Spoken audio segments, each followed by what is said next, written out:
नमस्कार मित्रों, आप सभी जानते हो कि हम सभी को सबसे ज़्यादा तकलीफ कब होती है। जी हाँ, आपने सही समझा, जब आपका भरोसा टूटता है, जब आपको यह पता चलता है कि आप जिसका बहुत ही विश्वास करते हैं वो आपके ही साथ छल कर रहा है, आपके ही पीठ पर छुरा मार रहा है। जिसे आपने सब कुछ सौंप दिया, उसी ने आपका सब कुछ बर्बाद कर दिया। मेरे प्यारे मित्रों, कभी भी किसी पर, चाहे वह आपके जीवन में कितना भी महत्वपूर्ण जगह रखता हो, उसका पूर्ण रूप से कभी विश्वास नहीं करना चाहिए। मेरा यह कहने का मतलब नहीं है कि आप किसी पर भी विश्वास मत करो। आखिर विश्वास पर ही सारा संसार चल रहा है। किंतु कुछ ऐसी प्रवृत्ति के लोग होते हैं जो विश्वास के लायक कभी नहीं होते।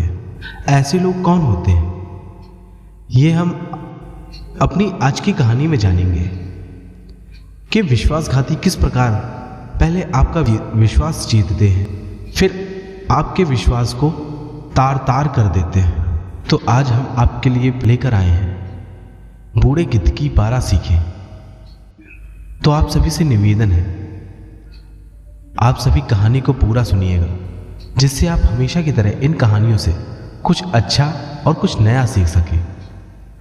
तो आपका ज़्यादा समय व्यर्थ ना करते हुए आरंभ करते हैं आज की कहानी। दोस्तों, एक पर्वत पर एक पीपल का वृक्ष था।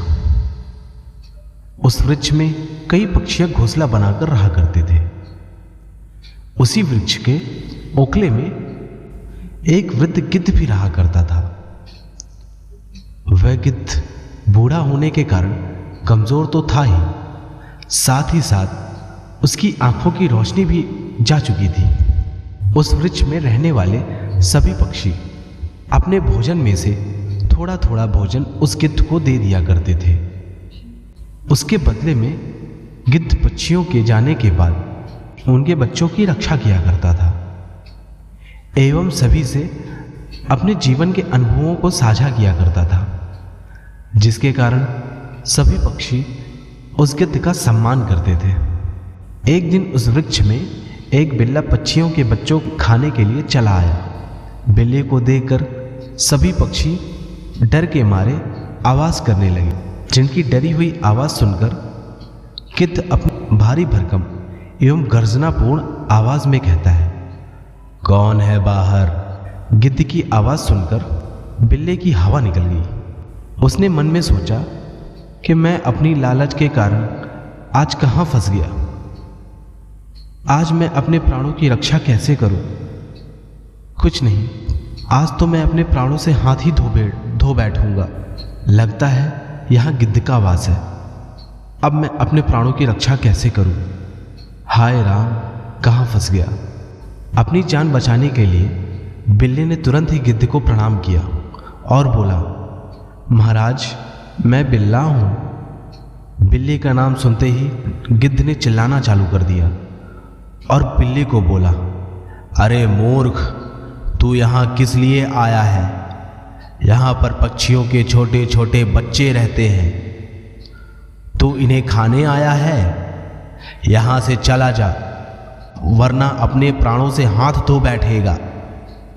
बिल्ला और भयभीत हो गया और अपनी कुटिलता का इस्तेमाल करते हुए बोला, महाराज, मैंने तो मांस भक्षण ही छोड़ दिया है एवं शाकाहारी भोजन ही करता हूँ। बिल्ले की बात सुनकर गिद्ध ने कहा, तूने मांस भक्षण छोड़ दिया, किंतु तेरा तो स्वभाव ही मांस भक्षण करना है। देख, मैं तुझे आखिरी बार समझा रहा हूँ, यहाँ से चला जा। बिल्ले ने फिर से कुटिलता दिखाई और कहने लगा, हे महाराज, मेरी बात मान लीजिए, मेरा भरोसा कीजिए।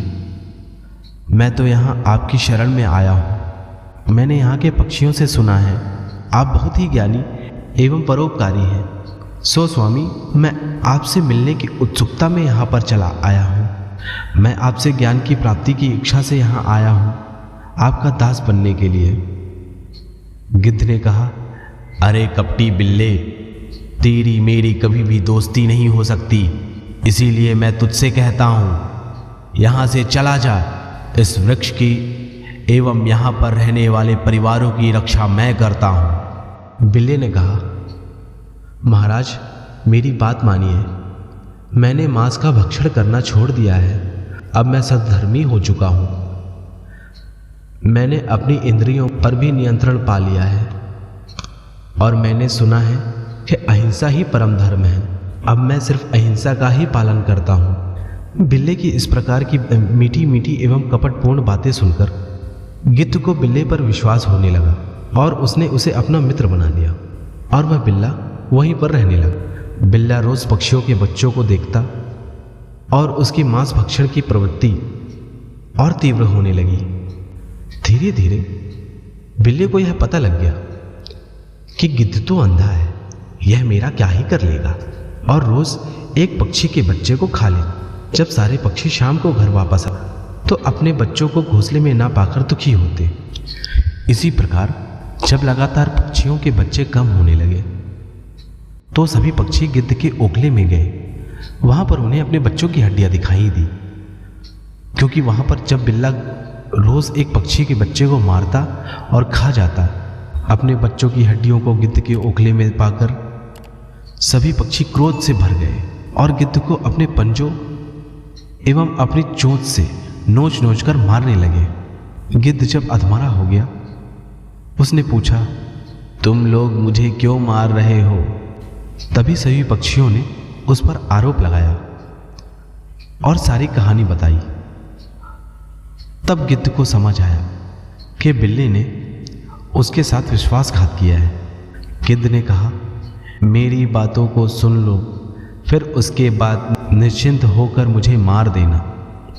हमेशा विश्वास पात्र किसी को ना बनाना, चाहे वह जो भी हो, क्योंकि सभी को धन, स्त्री एवं राज्य का लोभ होता है। कोई आपका कितना भी विश्वास पात्र ही क्यों ना हो, उसका भी परीक्षण समय समय पर करना चाहिए। मूर्ख को उपदेश देना मूर्ख के क्रोध को बढ़ावा देता है। उपदेश से मूर्ख को कभी शांति नहीं मिलती। नीच लोगों से मैत्रिता मुसीबत में डाल देगी। जो स्वभाव से अपराधी प्रवृत्ति का होता है, उससे मित्रता कभी नहीं करनी चाहिए, क्योंकि वह आपको बड़ी मुसीबत में डालकर ही छोड़ेगा।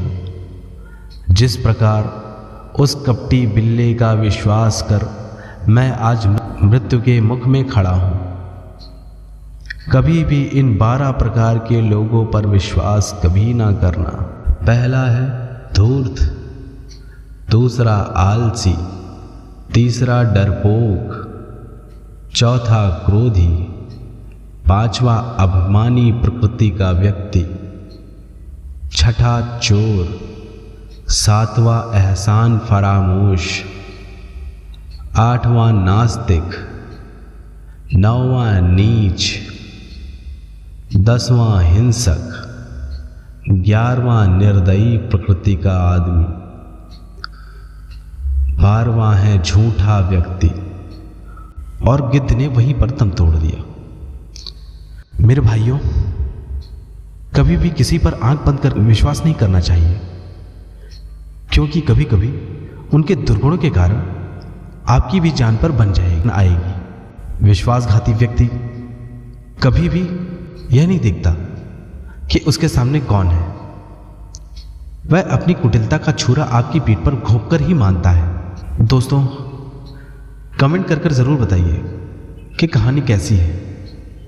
अगर अच्छी लगी हो तो राधे राधे लिख दीजिएगा। वीडियो को लाइक और चैनल को सब्सक्राइब जरूर कर दीजिएगा और बेल नोटिफिकेशन को ज़रूर ऑन कर दीजिएगा, जिससे हम आप लोगों के लिए ऐसी ही मज़ेदार और ज्ञानवर्धक कहानियाँ लाते रहें। जब हम आपके लिए ऐसी ही ज्ञानवर्धक एवं मज़ेदार कहानियाँ लाएं तो आपको तुरंत ही पता चल जाए।